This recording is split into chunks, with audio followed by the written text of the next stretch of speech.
Today I'm interviewing Cardi B. Why the f are you laughing at me? Sorry, I just said the F word. Beat that out. And I'm also interviewing Kim Kardashian. And they just love the vibes. But for real though, I'm interviewing Natalie Friedman. Natalie is a comedian, actress, and voice actress whose impressions have been shared by the likes of Jamie Foxx, Kim Kardashian, Cardi B, and so many more. Gaining an audience of over 1 million followers on Instagram and regularly collaborating with big-time creators like King Batch and many, many more. So whether you're a comedian, you're an actor, you're an entrepreneur, you're a creator, there's something in this episode for you, and we cover it all. Here's Natalie Friedman on the Travis Makes Friends podcast. What's going on, everybody? Welcome back to another episode of the Travis Makes Friends podcast. Today, I'm making friends with Natalie Friedman. Natalie, welcome to the show. I've watched some of your financial advice videos. So as you know, I'm a billionaire because of your videos. Well, you're welcome. So thank you. I guess your welcome is in order. Yeah. But no, you have some really good informative videos. So. Oh, thank you. I appreciate that. Well, I honestly forget how I first came across your stuff, but I'm a big comedy fan. Mm-hmm. And anybody that's constantly just creating online, I tend to really like their stuff if it's actually funny. Uh-huh. And I watched some of your videos and was like, oh, she's legitimately a funny person. Thank you. And so that's when I reached out and tried to get you on the show. We've been going back and forth for a little while, but now we've actually made it happen. So I want to, before we get into some of the stuff that you're up to now, I want to kind of go back in time because I don't remember my career counselors ever giving us the option of becoming a influencer and YouTuber and comedian in school. So I'm That's curious. What trauma does. Yeah. That will give you that. So let's dig right into that then. Talk to me about, let's say, 9-year-old Natalie. Mm-hmm. Set the scene. Where were you in the world? What was life like for 9-year-old Natalie? I like that question, 9-year-old Natalie. I was probably watching SNL with my parents and watching all that and Are You Afraid of the Dark and Nickelodeon and Rugrats and everything. And Rugrats was my jam. Yeah, I definitely did a Ask Jeeves search, a Google search on how to be on SNL. Okay, when you were young. I thought that I could do voices. And I kind of would watch movies and TV shows and say, I want to do that. Yeah. I'm silly. And then I would kind of make jokes in class and sometimes inappropriate, sometimes not. Yeah. I was still a good kid. If you're being influenced by SNL, and you're 10. Yeah, I was a good kid, but I think I sometimes would say the wrong things in class and the teacher would be like, no. So I think it started there, and then I did dance and stuff. So I was on stage and I loved that feeling of being on stage. And then when I made people laugh, I loved that feeling. So where were you? Where did you grow up? I was in Minnesota. Minnesota? Yeah. Okay, gotcha. So not a lot of LA influence out in Minnesota. No, obviously. I think that, my mom really loves the live theater and thinks it's important. And I think it's important too to just expose kids to all sorts of art. So she did a great job with that. And so I would watch, plays and theater shows. And I would also think I think I could do that, transform into characters. Mm-hmm, mm-hmm. So it started very young for you. Yeah, the desire started really young. What about the implementation? I started doing stand-up about 10 years ago. So I wish I would have started at 9. I'd be be better than Chappelle. You'd have some experience. That's for sure. I wish. But it's all hindsight 2020, right? So I would just write jokes in Word docs when I'm 17, 18, but not act on it. Okay. And then started doing stand-up in New York City. I lived there for 10 years. Oh, really? Okay. And went to acting school out there. That's what that was my next question. Yeah. Is so if you had an interest in it, but you're growing up in Minnesota, moved to New York. Was it was your family pushing you to go to school or get a real career or do any of those things before you decided to do it? They didn't push me to do anything, which is nice. I have very supportive, do what's going to make you happy. Mm-hmm. I think it was more the move to New York was so shocking. Yeah. They're you'll come back after a summer, and I was there for 9 years, but I had cousins on the East Coast, so it made it easier. How old were you when you moved? 20, I think. 20 or 21. Pretty scary then. Yeah. To move from, Minnesota culture is slightly different. Oh, yeah. Oh, don't you know? Oh, we're a little bit different. Oh, yeah.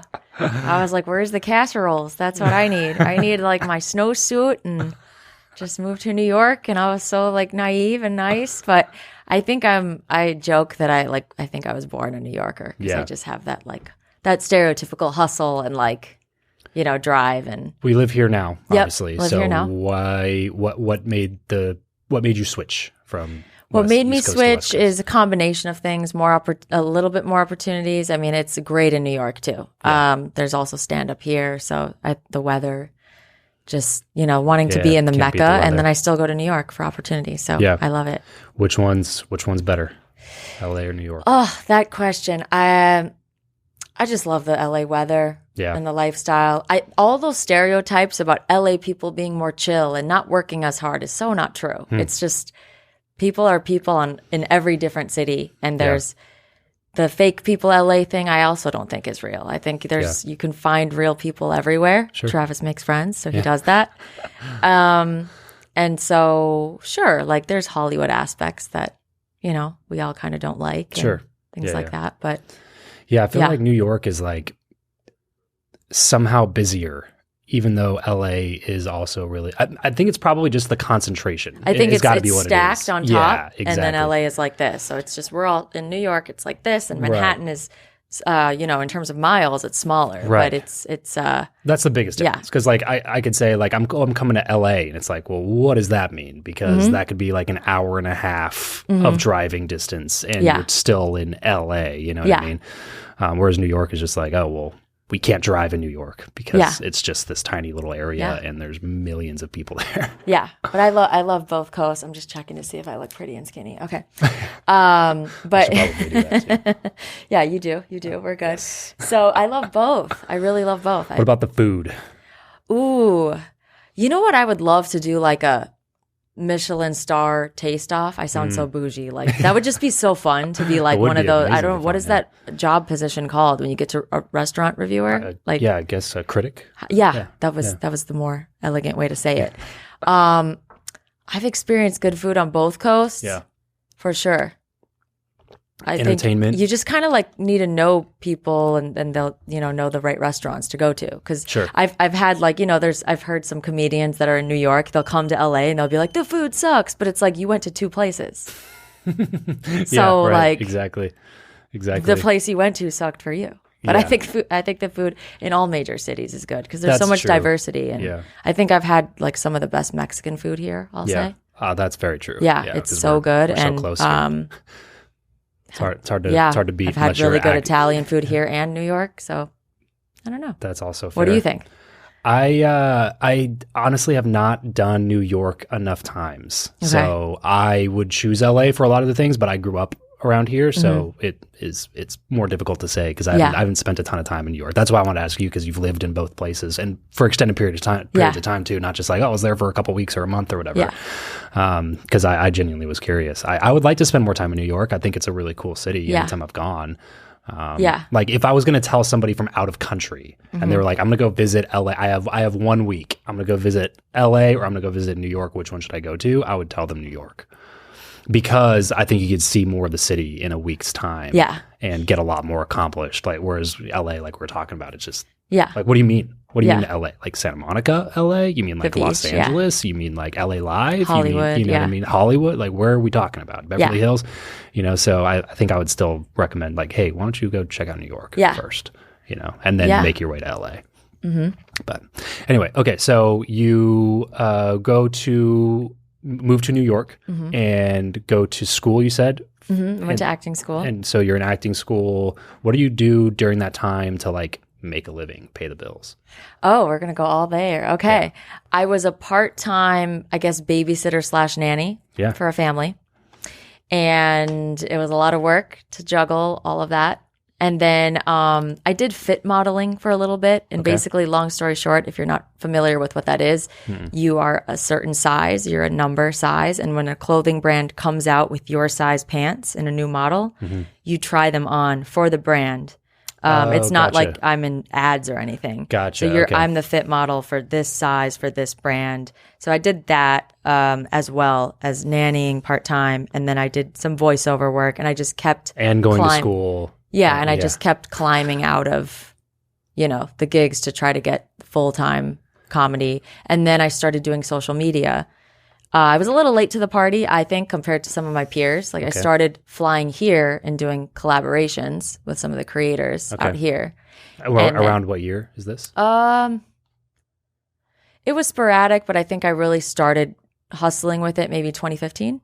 2016. Okay, gotcha. So it is like a few years I had an after social Instagram started. account, of course. I had a Facebook account, but then I was really like, I could do a stand-up show, but I also want a following too. And then I saw what jokes they really liked, and I'm like, I should like do impressions in my videos because that gets big laughs live. So it kind of just kept evolving. I would do more trips out here, more collabs, and then you just slowly climb out of the side hustles as a lot of people know that have side jobs that they want to get out of eventually that are just temporary. You just kind of slowly get out of it. It's different for everybody, but it does feel really good to look back on and be like, wow, I did that. Like, because when you're sitting in it, you're dreaming about this. And then if you have a stressful day right now, it's like, no, but just remember when, like, right.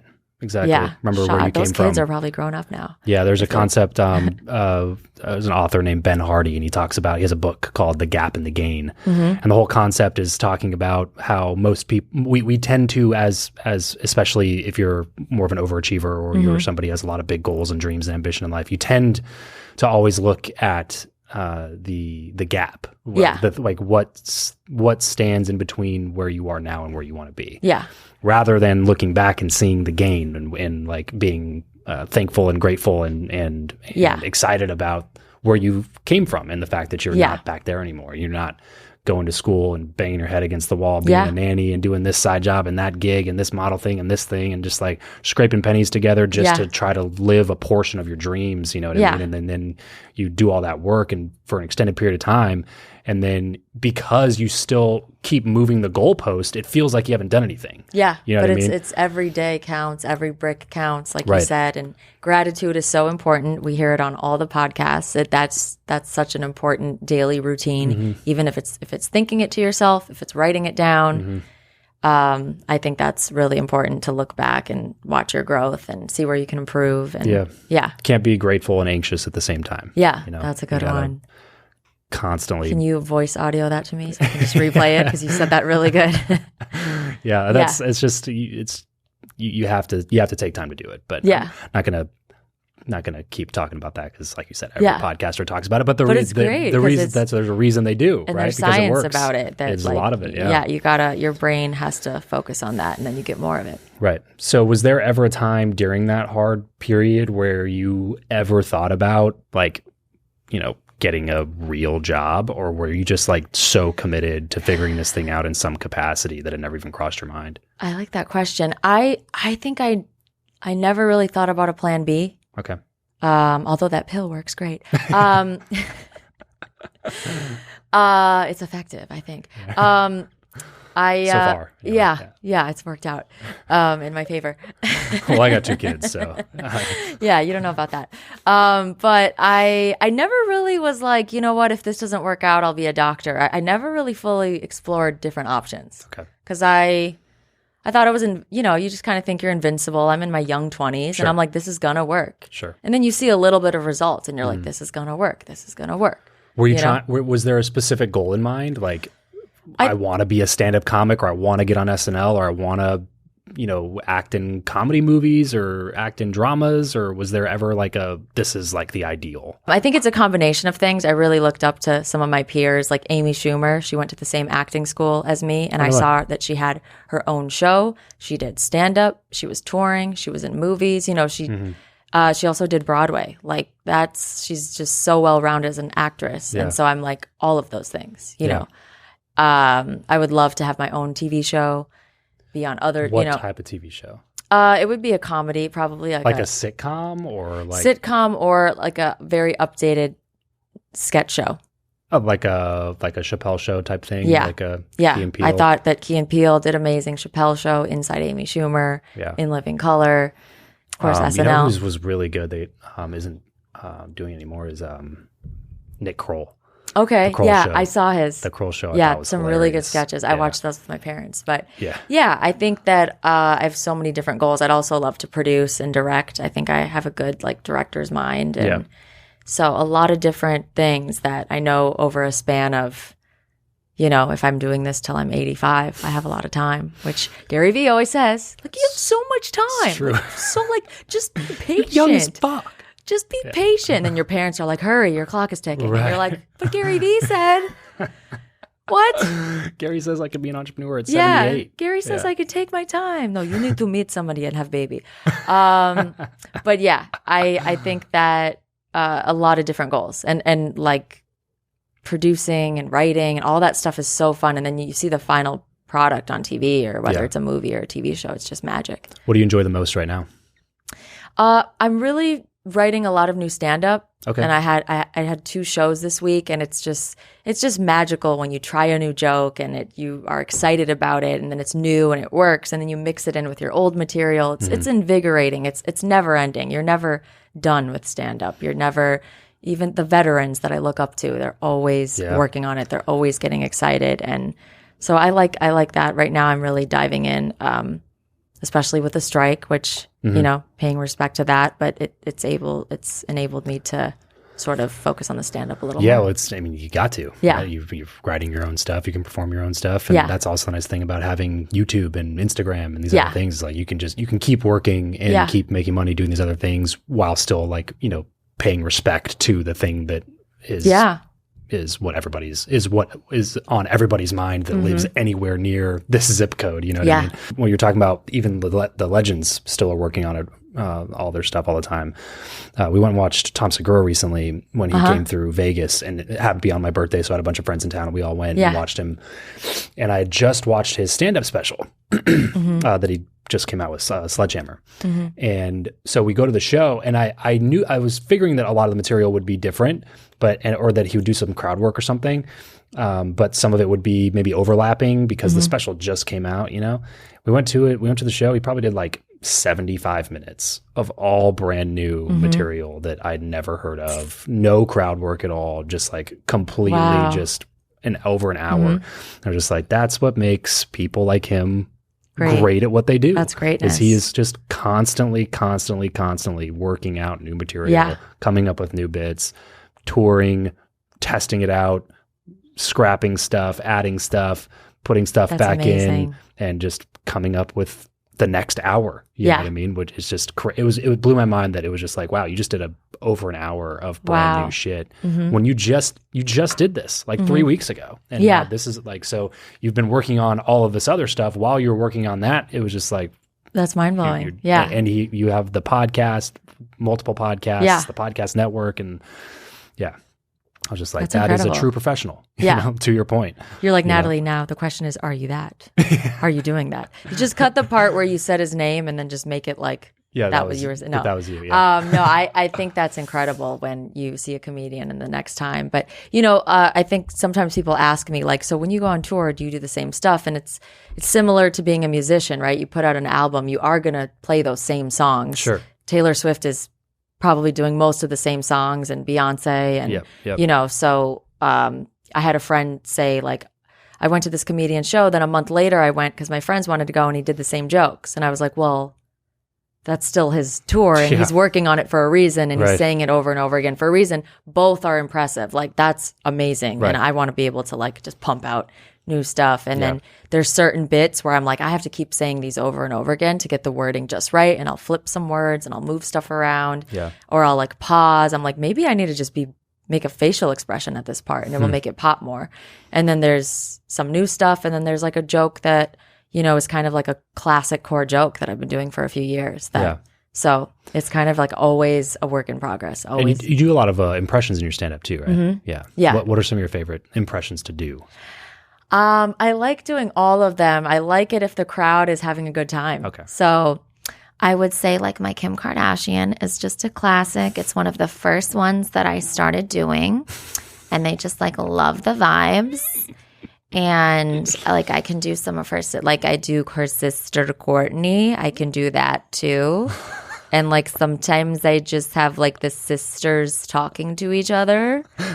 They love that. Man. And then if something's like in the news, current, I'll do that. And it's interesting too, just the other beautiful thing about comedy is every audience is different every night. There's this subjective, unexplainable, different energy every night. Yeah. And you kind of use your gut and you're like, I'm not going to do the Trump impression tonight. Like you look around or like I am, or like I'm going to try this or I'm not. And that's also the never ending thing. So sometimes I'll come to the club and I'm like, I don't know if I'm going to do this joke until I get there and look at the audience. And I don't even know what that means. I don't know what I'm looking for. Right. I'm just looking around the room. I'm like, okay, it's just looking like this. Okay, it looks like the United Nations tonight, so I'm going to do this joke. And so it depends on the comedian. And then if a comic is working a specific set for a reason, they might not waver that no matter what the audience looks like. So it just kind of depends on everyone's process. When was like a time that you, or was there a time that you just bombed really bad that made you be like, why am I even doing this?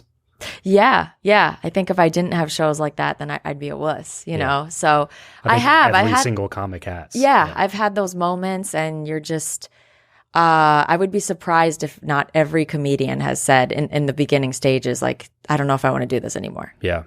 I'm sure entrepreneurs say that a lot too. Oh, I'm sure all types of fields. Basically anything that you want to be good at. When I've had those kind of shows, which as you progress in comedy, you kind of have them less and less at that degree. You have it at that bombing thing becomes less and less, but it's just the degree of how good the show goes. Right. But yeah, I had those moments where I'm like, do I really want to do this? Yeah. How would you define a bomb then? Is that like a full just like 15 minutes of zero? Yeah, laughs? I think some people's definitions might be different. Mine would be like, oh my God, you want to get off stage and you're just like outside of your body watching yourself. Yeah. And you're like, you can feel that the audience is embarrassed for you. I think that's like a full bomb. Yeah. And then you're like, I just want to get off stage, and like maybe you get off stage early and you just like had a terrible time. I think that's a full bomb. Yeah. And then that's not a good feeling. But then the opposite of that has to be the best. Oh, the opposite of that. Yeah. And I've had veteran comics give me advice. They're like, in the beginning, they were like, enjoy all of it, even the bombing. I'm like, what are you talking about? Yeah. But they're like, and then they always say, I had a friend say this to me the other day. He's like, I remember those nights when I bombed 10 years ago, and then I got like better, so much better because of them. And athletes will say that too, maybe about their worst game or whatever. The difference for comedians, I think, is just because it's so visceral.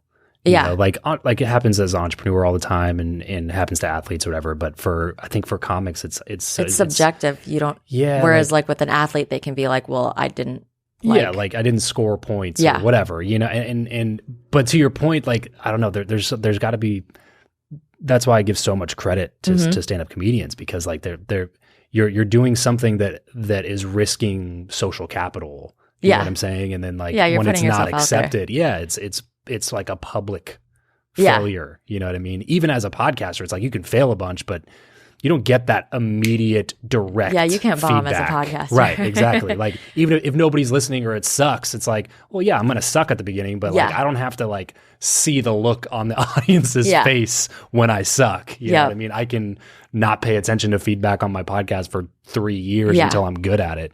You know what I mean? But if you're in there, like you literally can't. Because if you can't master the audience, then you're never going to make it as a comic to begin with. And so that it's just way more, to me, it's like so much more visceral to be in that stage. But also to the other extreme as well. When you're killing, it's got to be like one of the best feelings. Oh, yeah, it's a great feeling. And it sounds cheesy, but you're like making all these people's days and you're entertaining them, and you're like the reason that they get to escape their stress or their job and they went out with their friends. That's like a really good feeling. I this Monday, just 2 days ago, I felt so great. I did some new jokes and they worked, and it just felt so amazing. And you're like, you just had a blast. And then you really feel like you're living in your purpose.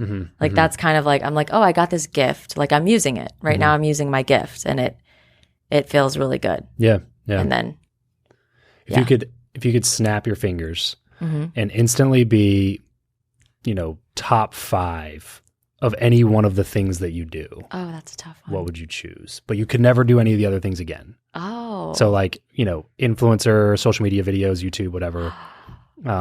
Stand-up comedy. Between acting and comedy? Stand-up comedy, acting, directing, writing, producing. Like if you're just like instantly snap your fingers, top 5. Well, it's between acting and stand-up. So it's those two, but that's a really tough one because I want to be like a great actress and have fun and be on camera. And then I also want to be like so great at stand-up and entertain in both ways. Yeah. So I guess for the sake of entertainment, I'll choose one, snap my fingers, be the top 5 like in the world. Mm-hmm. Let's just go with acting. Yeah. Yeah. Because I think it's tough. The stand-ups are going to be like, you don't really love it, bitch. You're a fraud. That means you don't love it. I knew you were doing it for that. But you said snap your fingers. So. It would be a very, very difficult choice. Yeah. They're both.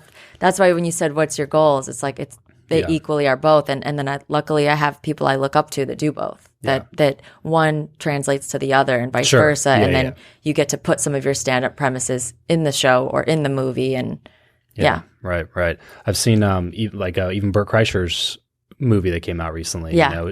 I love seeing stuff like that happen where it's just like a person that decided to get in, do an open mic one night, and now like 30 years later, it's so cool. You have a movie where Mark Hamill plays your dad. Like that's so cool. Awesome. Yeah. Like you grew up in the 80s watching Luke Skywalker on TV. Now he's playing your dad. It's awesome. And I just thought of Sacha Baron Cohen's journey when you asked me that question. And I'm like, just seeing how he went from like Ollie G on Comedy Central to, all the way, just such amazing work and how collaborative it is. Yes. That he sits at a table with comedic writers and they film. I'm sure there's so much improv and there's, it just looks so fun. It looks fun. Set. Yeah, exactly. It looks so fun. And he's an inspiration of mine for sure because he does characters and accents and transforms and plays well. Same with Eddie Murphy, one of my biggest inspirations. Yeah. He's with the Nutty Professor and the Clumps and he's one of my biggest inspirations. And so, how do you like to consume comedy? Like, do you like watching sitcoms or stand up or like? I like everything. Okay. I appreciate all forms. I love a funny TikTok. I love sitcoms. I love a stand up special. I'm like looking at everything. Yeah. I love it all. Whatever if it makes me laugh, and I have equal respect for YouTubers as I do to stand-ups. Yeah. Like it's all these awesome platforms that we have. So I look at everything. I try to look at everything. What about other entertainment, or are you like mostly comedy? Like if you looked at your entire entertainment consumption as a whole, are like what percentage of it is comedy? Probably like 75%. Okay. I'm fun fact, and this has happened in the most recent few years, I am very much becoming very sensitive to scary movies. And I wasn't like that as a teen. Interesting. So I watched The Saw with my friends and then you sleep over at their house. No problem. Like, you're like a little scared when it's dark and you're alone in your house. Like I remember watching the scariest movies when I was a teen. Yeah. Whether it's by yourself or usually with your friends at like a sleepover or maybe on a date when you're like 17, right? With a guy. And the older I get, it's really hard for me to deal with like a lot of violence and like, I don't know. So that's just a weird fun fact. And then I forgot who it was. It's usually the opposite. I think it was like a major model with like definitely at least 30 million followers. I forgot who it was, but she posted that she's also really sensitive to like violence and scary movies now. And then I kind of read the comments. And it was like a lot of women being like, me too, me too, me too. Interesting. And then here's another funny story. So not to name drop, but I did like a little podcast thing with Dr. Phil. Yeah. And I told him about it because I wanted to know like, is there like a science behind that? And he was just like, I guess you're just sensitive to that. Like he didn't know, he didn't have like this concrete, but I was like, it's just funny. I can't, I watched Fatal. Am I saying that right? What is it? On Netflix. It was one of the top movies, and it's great. Shout out to Deon Taylor, the director. But it was so much violence, and I was just like, I handled it, but my adrenaline is pumping, and I sound like a grandma, but it's true. That is interesting. And there's nothing wrong with being a grandma. See, look at what I'm scared. But I'm really just trying to isn't that an interesting fact, though? It is. No, it really is. It's interesting too that there's a bunch of other like women that I'm sure it could be men too, but I just think that I just want to watch like happy things. And I tried watching Squid Game with my parents. Yeah. Also amazing production and acting. Mm-hmm. I love the story behind the writers and directors and how big it got. I watched the first episode and I'm like, it's too much blood. Interesting. Are you going to watch the But newest Saw? I could be in it though, because when you're on set, it's totally different. Sure. So I could be in it if all the directors heard that. To be still clear. do it. It's so different than when you're watching it. So you're going to watch the new Saw movie then? Is there one, or are you joking? Yeah. No. They're legit. No. Yeah. It's coming out. Do you remember watching those and just being like, well, why did I do that? Well, fun fact, I watched, so I grew up deeply religious. So I wasn't really allowed to watch much or like even play video games that were not rated everyone. Yeah. So in college, we did a road trip because I was on the basketball team, and we were driving across the country from like California to I think like somewhere, I don't know, Oklahoma or something. Yeah. For a basketball tournament. And for some reason, one of my buddies was just like, we should watch Saw, because he was like, the story is so cool though. It's like a great story. It's not just for gore or whatever. And I was like, all right, cool. Yeah, let's do just it. chopping off your Achilles tendon. Yeah, right. Yeah, exactly. Yeah. So that road trip, we like started with Saw 1, and we watched. Oh my gosh. Like we didn't finish until 5 o'clock in the morning in Oklahoma. You should have vlogged that. Yeah, right. And we watched Saw 1 all the way through. I think Saw 6 was out at that time. So we watched 6 Saw movies like back to back to back to back to back. How many nightmares did you have? Yeah, I was going to say we were in the hotel, and we pulled an all-nighter, like accidentally, just continually watching, because the story unfolding was actually a good storyline. You know, it like hooks you in and draws you in, and it starts, there's a congruent timeline that starts happening, whatever.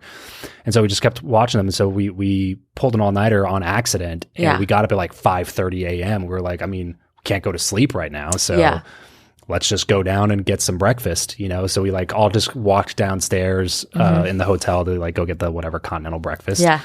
And I just remember like sitting there by myself at the table before everybody else came and sat down. And I was just like so aware of my surroundings. Because like when you watch that much, that like you feel like you're in that world. You know what I mean? Like like if you're watching that many consistent things, and especially if you do it through the middle of the night, because you feel dazed and and it's you're back sleep to back. deprived, and you're in this world. I was sitting there. I felt so weird. I was just like, I feel like any second somebody with like a fucking You're like, are my friends about to hurt me? Are my friends about to betray me right now? You're like looking at your friends. It was a concentration of violence, the likes of which I had not experienced to that point in my life.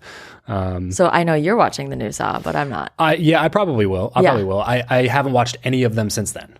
So, that's but I probably will watch the new Saw. I've heard though it's less violent than some of the past ones. Yeah, they tried to focus more on like the story. It was a buddy of mine was interviewing a bunch of the people for it for the movie, and so he got a pre-screening, and he was like, "Oh yeah, it's like way more tame than the other ones were." So maybe there's something there. Maybe you should watch it. That's all I'm saying. It's a big maybe. Okay, so 75%. I'd say so. Is comedy. His favorite sitcom of all time. Oh, I loved Full House.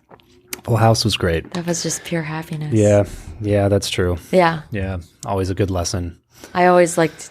That's a show when you're young that you could just rewatch the episodes. Yeah, for sure. Yeah, for sure. It was always that was on a bunch when I was a kid, for sure, because it was clean. Yeah, and as a kid, it was funny. Yeah, Fresh Prince of Bel-Air. Also, I had a massive crush on the Olsen twins, so I was watching like all of their stuff. Yeah, at the time, I don't know, when I was like 11 or 12 or whatever, I was just like watching all of the movies that they made. Yeah.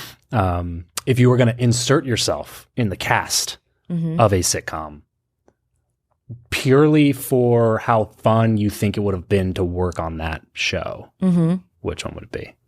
Ooh. Like not necessarily for the success of the show or what it did for their careers. Like which one you're like, that just seems like they had a blast doing that and it would have been fun to be a part of it. The Cosby Show. Just kidding. You just say just kidding so fast, just so we couldn't cut it. Dang, I got to commit to the jokes and not say just kidding. The Cosby Show. Yeah. But beyond that, Fresh Prince, that looks like a really fun cast. That's true. Yeah, I think I could be a funny Fresh friend. Prince would be good. Funny classmate. I feel like The Office was probably just The Office. One of those shows that you just I feel like you just got to be. He always had to be cracking up behind the scenes. I would say The Office. If we're going more current, because I was thinking of throwbacks when I was little. But The Office, I think I'd be another Office member. Yeah, Steve Carell is just masterful in that. It's so good. Yeah. Okay, so you could cast as his brother or something. I could. Yeah. Oh, well, thank you. Yeah. I think. Yeah. He's a cool guy. Take that as I you would like will. to have him as my brother. Yeah. Carell Chapel is like kind of similar. I thought that's why I did this. That's why I said yes. Yeah. Close enough. Yeah. It's actually closer to Dave Chappelle. Yeah.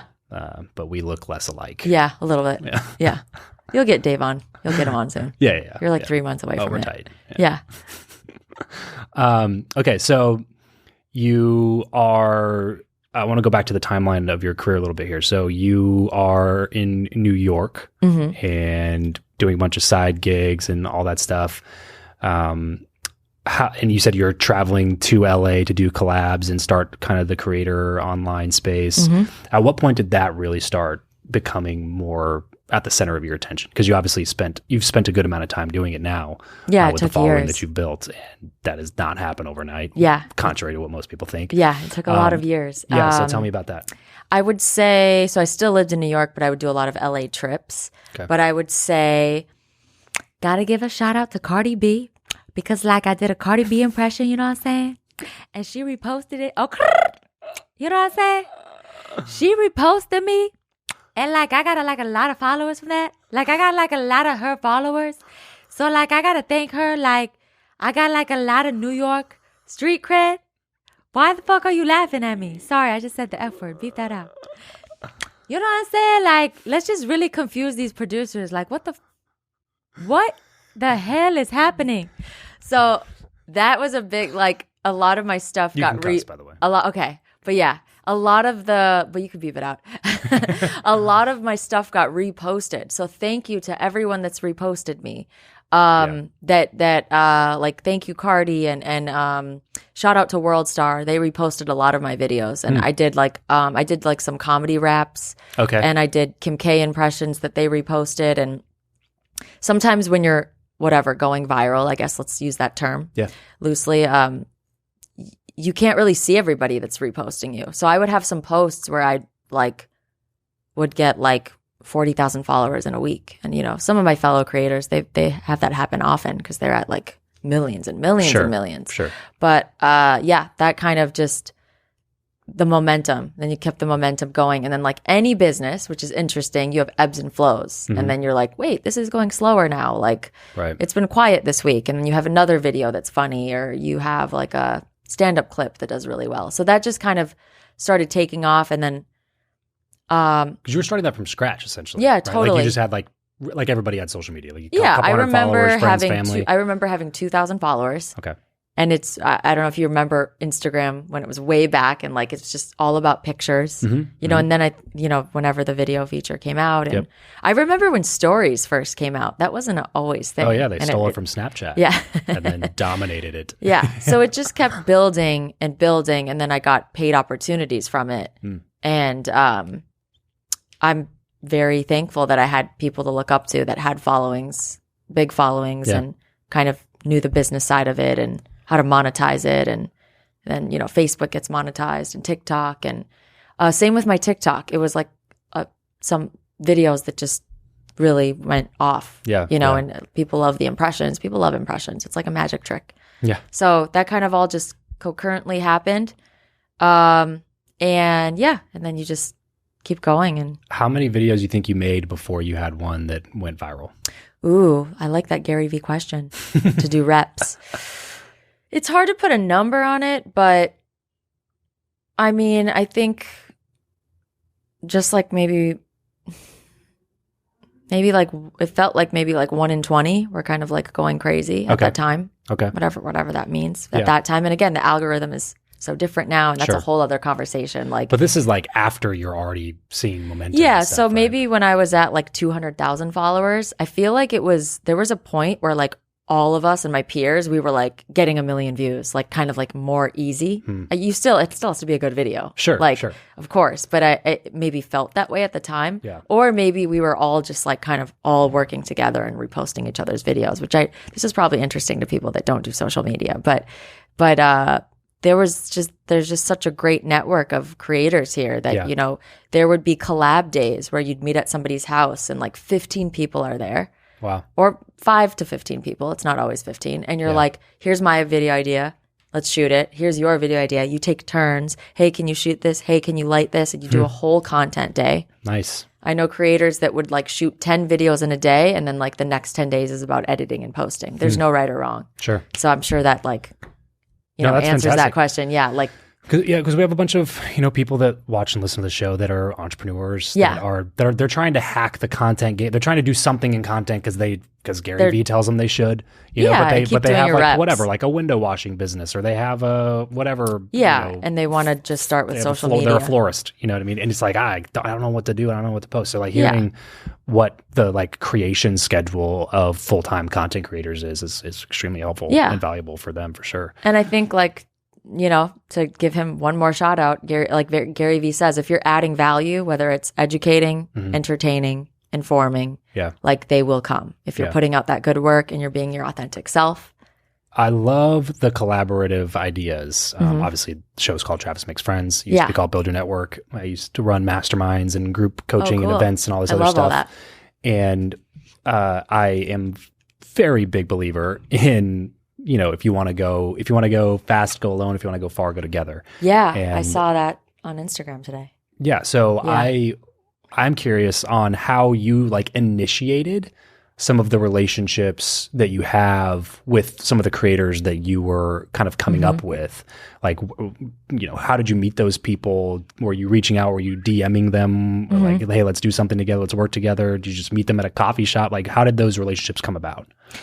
Yeah, I think it's a combination of a lot of things, just how you would make friends in general. Like I probably sent a few DMs with, an idea for somebody and they liked the idea, always adding value. Yeah. Cause I'll get messages like, hey, let's work. And it's like, what does that mean? I get, that's like the most common DM I get. Hey, let's work, or hey, let's collab. Yeah. And I appreciate it. I do. I'm flattered. But where's by doing what? Yeah. So I would always send a detailed DM if I wanted to work with somebody. And specific ask. Yeah, specific ask, and then if it's a no, that's okay. Yeah. And then meeting people organically too. You meet one person here, and the stand-up circle is small in some ways. So you meet somebody who does stand-up but is also a creator, and you just kind of keep meeting new people and keep putting yourself out there. And you go to the content house and then you've just met 10 new people. Yeah. So it just kind of kept unraveling like that. And same if you're an entrepreneur, go to those events, send a DM with a specific ask that adds value. And, I think that it's just like, it's about reps too. Yeah. I like the expression, figure it out and keep trying. And like, maybe you think you're trying, but are you really trying? I ask myself that all the time. Yeah. Because we tell ourselves, well, I tried. I messaged 3 people and they said no. Yeah. Well, don't be a stalker, but try whatever you're trying, maybe more than what you're trying. Or did you message 300 people? Yeah. Yeah. So I think that's with everything in life. And that's kind of what I've learned as I keep maturing and evolving in life is if you really want something and you keep going at it and you keep trying and changing and asking, and don't be afraid to ask. Yeah. I'm not a veteran comedian at all. Like I'm very flattered that I'm on your podcast, but I'm still learning from the greats. Yeah. And I'm not afraid to like ask them advice and not have an ego. The ability to handle rejection is like directly correlated with success in any area. But especially I think when it comes to like comedy, acting, entrepreneurship, sales, like there are some, like every area it's crucial, but there are some areas that I think where it's even more important. Yeah. And like you said, if it's one of the weirdest fears to me. I guess what I'm trying to say is the fear of rejection. Like what if this doesn't work? Yeah. Because it's just tough. Yeah. It's a fear that everybody feels, that most people feel. But at the end of the day, if you are too afraid to ever ask for anything, you're only ever going to, like, the worst case scenario is that you're in the same position that you're in right now. If you don't ask, the answer is always no. Yeah, and I think I think I'm pretty brave when it comes to like asking for things. And when I was in my young 20s, I know, surprise, I'm not 22, you guys. I know. I think I wasn't afraid. I wasn't afraid of how I looked or for asking advice. Hey, I know you've been doing this a really long time. Like, you have 5 million followers. Wow, I love this video. You know, I thought of this idea for us, like, no pressure.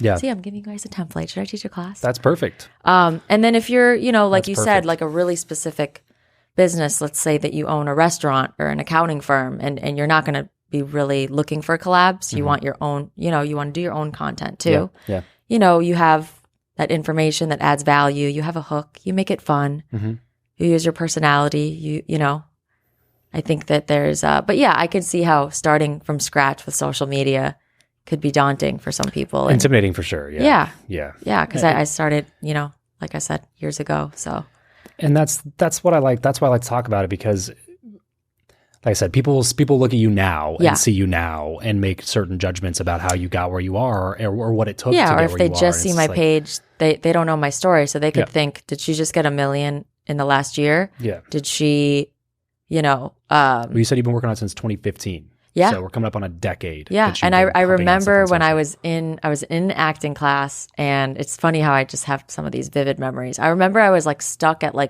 was in the 400s for a long time. Okay. And I'm like, I just want to get to 500,000, you know? And it's like with any other business, I'm like, what makes them laugh? Like what, you know? Yeah. And you just kind of like keep going, keep creating, keep going. And then, yeah. Do you have a schedule you stick to? No. I don't have a content schedule. I have like a content calendar that says like on this day I can post this. Don't always stick to it, but it's just nice to like see it and then move things around. Yeah. But don't necessarily have like a content day. I think I try to, with my lovely sister and assistant who's here, I try to at the top of the week say, let's try to do it like this. Sure. It changes a lot. Yeah. It changes a lot. How many, you think, like on an average month, how many posts go out? Ooh, average month. Well, there's definitely months that are busier than others. Sure. So the last month I've been doing a lot more stand-up. So I'd say I'd been doing like 1 or 2 posts a week.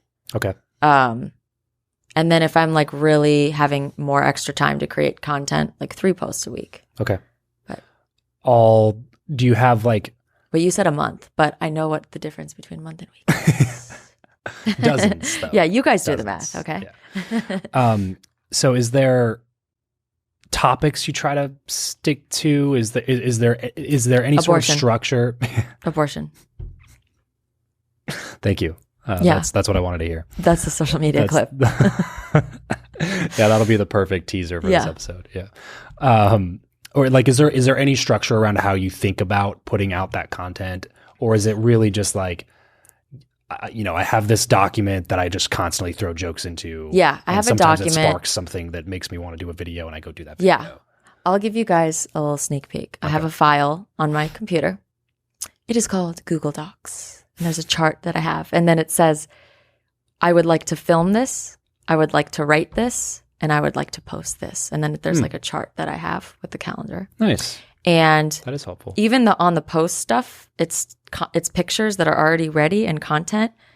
And sometimes life gets so busy. I'm going to name drop. I have these pictures with Joe Coy from a show that I did with him. Mm-hmm. I did the show in July. I still want to post them. Things have been so crazy. So I'm just going to figure out a way out, Yeah. It's like, it just sometimes shifts around. Yeah. So it's on my calendar, and that was in July. Yeah. So, but it's all good problems to have, right? When you just sure. I just have a lot of content backed up, and then you get inspired and you're like, I want to film something like that. So the show is called Travis Makes Friends. Yeah. Are we friends? I mean, you tell me, Natalie. Are we I friends? think so. Yeah, I think officially. Yeah. Right? We've been like communicating. But yeah. This feels like more friendship. And you said you're related to Dave Chappelle. So yeah, we're friends. Yeah. No, yeah. We're actually related. No. Yeah. He has an extra E on his last name, but yeah. Whatever. Same thing. So I'm curious because I find that ironically, in a time like we are the most connected we've ever been, technically, from digital perspective. But we're also the most disconnected factually than we've ever been in terms of loneliness. Like more people report loneliness now than ever before. Makes me sad. Yeah. So that's why I'm a big believer in, hey, get out, go meet people, build friendships. First question along those lines. How do I'm lonely. Sorry. it's just been waiting there the whole time. Yeah. How do you think about creating new friendships? Do you think about it? Is that something you proactively work on? And then if so, how?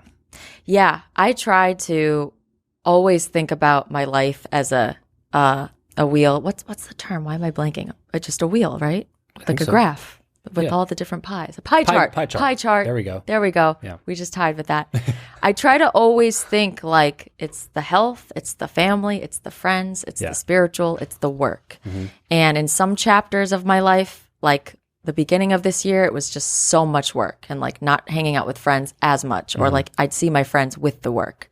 And then there's with my parents. You're saying the friends that you work with. You'll see So that kind of, you feel like you're hanging out with them because I work with a lot of my friends. Sure.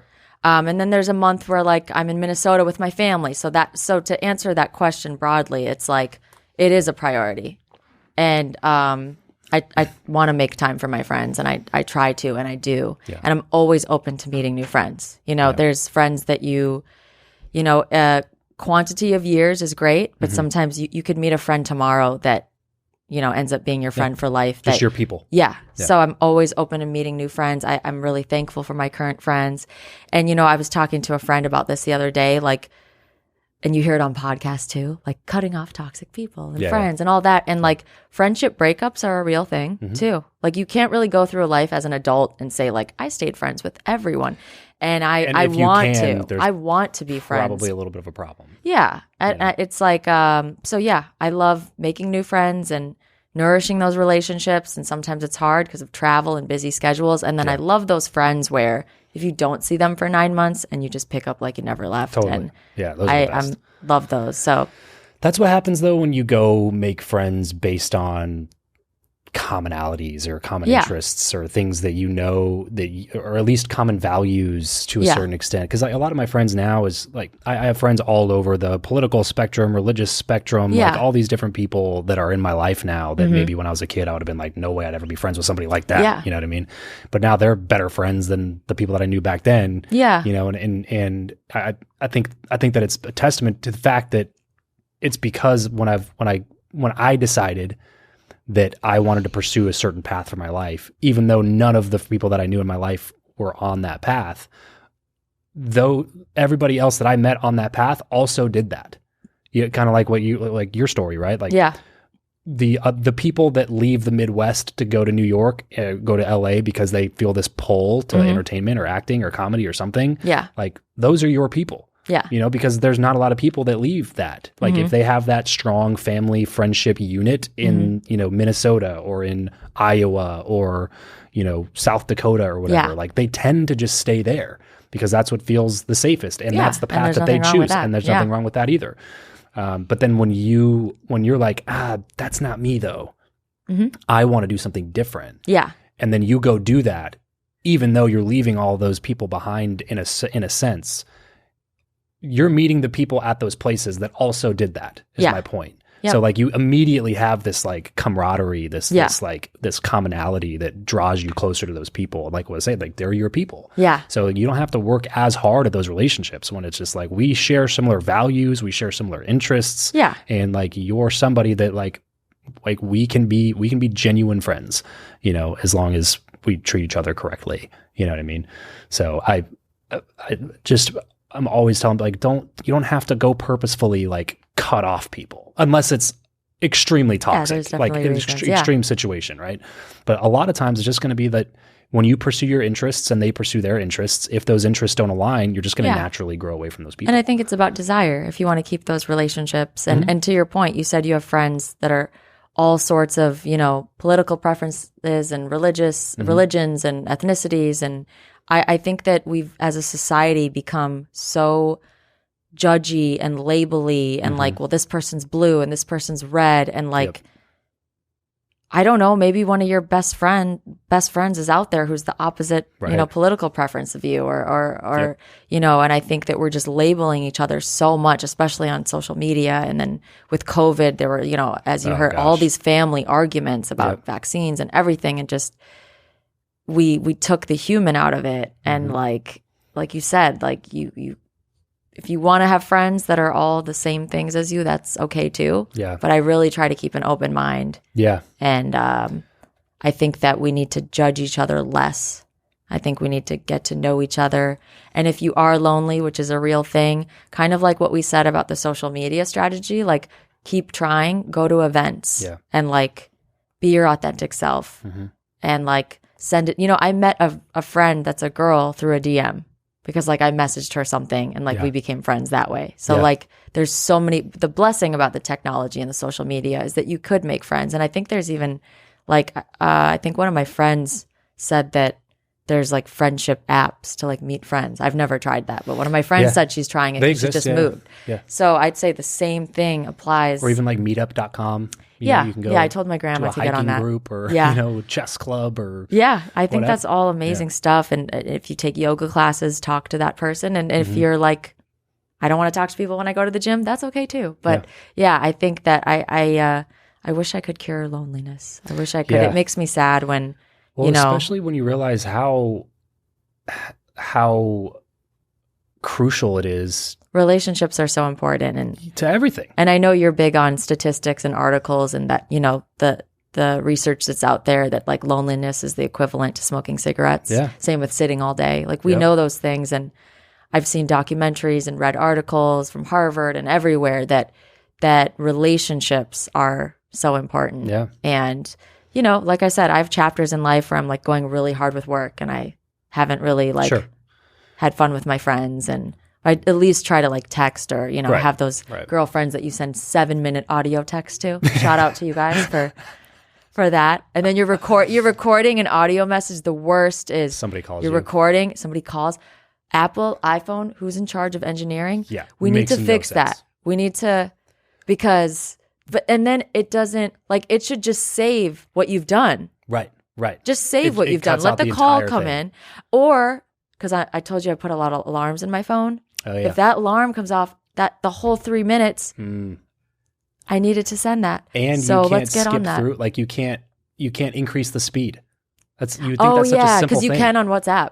You can on WhatsApp. You can on Instagram and you now. You can slow it down. Instagram just came out with that themselves. I love audio texts. I do too. But I love them. I hate that. You know those people that are like, why'd you send me this? Yeah. It's like, do you want me to call you? Yeah, it's so much easier. I'd love to do it, but Apple, like you're saying, is making it so damn difficult. Yeah. I don't understand it. Just like make it easier. Yeah. I don't understand.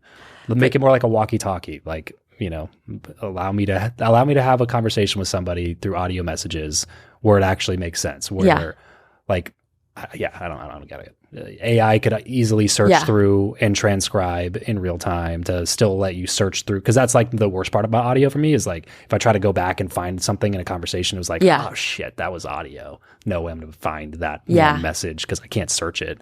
But you should be able to search it. You know what I mean? Like you should be able just to search the transcript because we'll get there with AI can do that so quickly.